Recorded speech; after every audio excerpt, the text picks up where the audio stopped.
وما أرسلناك إلا رحمة للعالمين.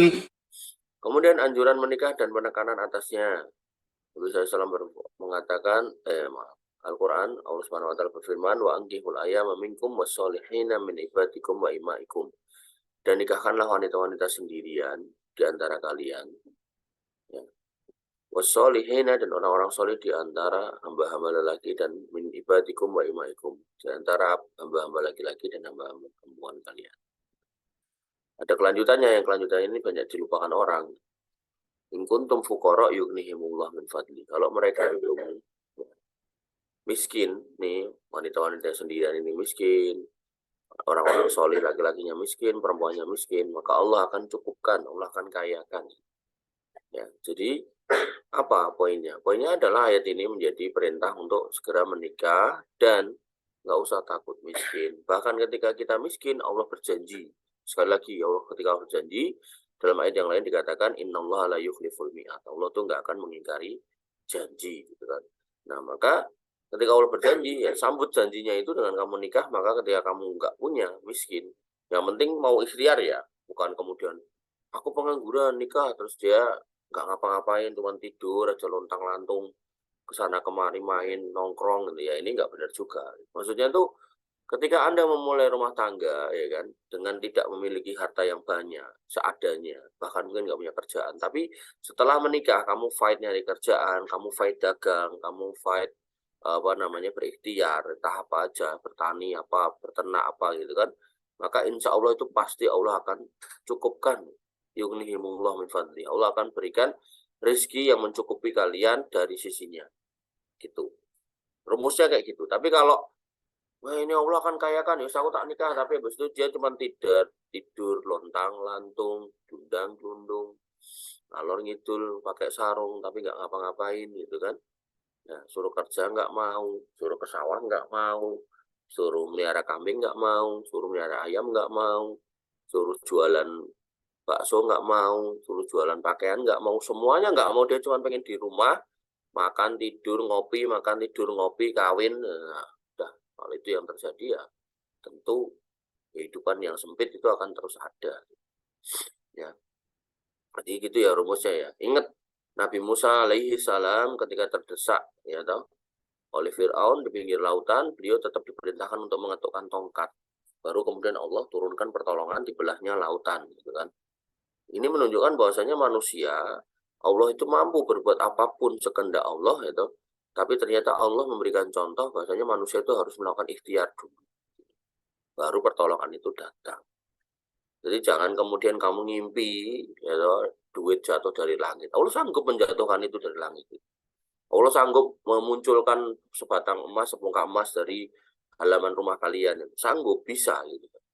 Tapi yang Allah inginkan bukan itu. Kamu nyangkulo dulu barangkali niatmu nanam apa namanya? Pohon. Pohon bahasa Indonesia nya singkong, nah, atau ketela pohon gitu. Nah, kamu niat nanam singkong gitu kan, tapi kok kemudian ada emas batang. Tapi orang sekarang tuh enggak kayak gitu. Sekarang tuh pengennya tuh emas itu terbang langsung di depannya. Meluding gitu. Pengennya kayak gitu. Nah, ini hal-hal yang tidak benar ya. Bahkan ada seorang ustadz tuh yang ngajari, pokoknya kalau ke mall itu apa yang dilihat disolawatin, lihat disolawatin, apa dilihat disolawatin, nanti jadi milik kita tanpa kita bayar. Itu nggak benar juga. Itu secara kaidah syar'i itu nggak masuk gitu. Itu harus kaidahnya nggak kayak gitu. Ya kita berdoa meminta benda-benda yang kita inginkan itu, tapi kemudian ada ikhtiar. Itu yang benar. Nggak cuma disolawatin. Ikhtiar kan solawat, ya enggak lah. Ya. Allah Ta'ala. Kemudian Nabi SAW terkait dengan ini atau poin yang ketujuh tentang ajaran menikah mengatakan, ya maksarus sabab man istata'a minkumul ba'ah falyatazawwaj. Wahai anak muda, barang siapa di antara kamu mampu untuk menikah, secara seksual udah mateng gitu kan, tiap malam galau gitu kan, kok nggak ada yang ngemulin gitu kan, misal kayak gitu. Kalau ada masalah bingung mau cerita sama siapa, kondisi-kondisi seperti itu, dilalah kok ya sudah punya kerjaan juga ya. Dan dalam Islam tuh simpel loh hidup tuh. Ketika kamu punya makanan yang bisa dimakan satu orang, maka Nabi mengatakan itu mau makan dua orang itu bisa. Itu. Dan faktanya apa? Ketika makanan satu orang ini dimakan satu orang, terus lama-lama ya gembrot. Gitu. Ya, maka ketika memang gajimu atau duit harian yang kamu dapat itu hanya bisa buat beli 1 bungkus nasi, itu hakikatnya itu bisa buat 2 gitu. Jadi jangan ragu untuk menikah gitu. Falyatazawwaj, maka menikahlah. Ya, wanita juga gitu, kalau ada laki-laki soleh mampunya baru seperti itu, nggak usah kemudian kemenyek gitu, enggak. Aku mau yang bisa beli beras 1 gudang bulog gitu kan. Ya kalau emang ada laki-laki gitu mungkin yang dipilih bukan kamu kan. Ya. Fa innahu aghaddu lil basari, karena menikah itu lebih menundukkan pandangan, wa ahsanu lil farji, dan lebih menahan ya kemaluan, jaga kemaluan. Dari apa? Dari zina. Ingat hadis yang kemarin yang kita pernah bahas, yaitu bahwasanya ketika laki-laki itu sudah ya melihat sesuatu yang membangkitkan gairahnya, perintahnya apa? Datangi istrinya gitu. Artinya apa? Untuk mengamankan kemaluan itu ya pelampiasannya yang halal ya istrinya. Istri juga sama gitu kan. Sekarang mungkin banyak laki-laki karena apa gelombang Korean Wave itu, gelombang film Korea aja juga laki-laki yang dandanan ala-ala Korea aja nih, kulitnya ireng kayak aku gitu kan, tapi dipaksa aja gitu kan, dandan kayak orang Korea gitu. Nah dilalah kok yo kalian sebagai perempuan lihat gitu kan, terus ada yang terbangkitkan itu ya lari pulang cari suaminya, jangan kemudian malah menikmati apa yang dilihat. Makanya nongkrong dalam Islam itu bukan perkara yang baik, itu bukan perkara yang disunahkan. Makanya Nabi SAW mengatakan iyakum wal julus alat turuqat, gitu. Kamu nggak boleh nongkrong di pinggir-pinggir jalan gitu kan. Nah kemudian para sahabat bertanya, nah kami nggak bisa meninggalkan itu ya Rasul gitu kan. Maka Nabi SAW mengatakan kalaupun kamu nggak bisa, maka fa'atu haqqahu fa'aqudil haqqahu, maka berikanlah orang yang punya haknya, hak jalan itu, hakku turuk gitu, berikanlah hak-hak jalan, yaitu apa? Salah satunya adalah wadul basor wa kaful ada, yaitu tundukkan pandanganmu dan cegah tanganmu dari berbuat aniaya. Nah, sehingga harusnya ya, kalau emang harus nongkrong dan memang dipentingkan nongkrong itu, ya jangan lirak-lirik sana sini. Bisa nggak? Sulit. Paling gampang apa ya, di rumah sama anak istri, selesai. Ya, maka ahsanu lil farj ini kalau kita hayati dengan benar-benar, itu hidup itu damai gitu. Ya sekarang kamu googling aja tuh, berapa banyak itu wanita yang buang anak, menggugurkan anak, belum lagi pacar yang bunuh pacarnya, itu kan karena hamil dan seterusnya.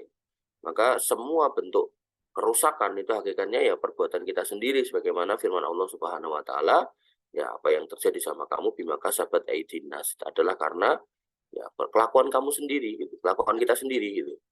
Ya, walaupun itu mungkin bukan kita yang melakukan, orang lain, ya kita juga bagian dari elemen itu gitu. Ya, ibaratnya di kampung kita misal ada 20 orang wanita yang hamil tanpa punya suami gitu. Itu yang jelek emang mereka tok ya, enggak ya kita juga gitu. Kamu tinggal di mana? Kampung sana itu loh. Oh, yang itu toh. Yang para wanitanya itu pada melahirkan nggak punya suami itu toh. Nah, ya kan? Padahal kita baik-baik aja, kita nggak ngapa-ngapain itu. Kita itu termasuk yang mungkin paling soleh di situ gitu. Tapi karena itu tadi gitu, kampung gitu kan. Ya kita mau nggak mau kan kita ada di situ. Nah, bahkan para laki ketika ngomongkan adab ya, ketika diturunkan adab pada kampung-kampung yang banyak maksiat gitu kan, maka Allah nggak akan milih-milih, kamu yang sholat minggir sih, gitu, nggak ada cerita gitu. Itu udah berlalu dulu zaman masa para nabi. Sekarang enggak, kalau Allah mau turunkan adab situ ya kita ya kena gitu. Ya maka hati-hati. Kenapa? Karena ketika zina itu sudah merajalela, riba sudah merajalela, ya maka Allah akan mengumumkan adab di tempat tersebut. Artinya adab itu sudah menjadikan apa ya istilahnya? Ya, siap datang aja kapan aja. Waman lam yastati fa alaihi bisaum. Kalau nggak mampu, ya masih ragu mau nikah, nggak sanggup gitu kan, tapi nafsunya udah meledak-ledak gitu kan, nggak pede gitu kan, ya, atau apalah kendala-kendala apa, maka berpuasa. Fa innahu lahu wija, karena itu akan menjadi tameng. Dan puasa di sini bukan berarti puasa kebleng gitu, bukan ya. Puasanya adalah ngikutin apa namanya, sunah-sunah Nabi SAW. Puasa apa? Puasa dahulu. Puasa Senin Kemis. Jadi bukan nggak ada kemudian merumuskan puasa jomblo gitu, nggak ada. Jadi puasanya yang ngikuti puasa yang diajarkan Nabi SAW. Wallahu ta'ala. Demikian yang bisa kita sampaikan dan kita diskusikan. Kurang lebih mohon maaf. Assalamualaikum warahmatullahi wabarakatuh. Assalamualaikum warahmatullahi wabarakatuh.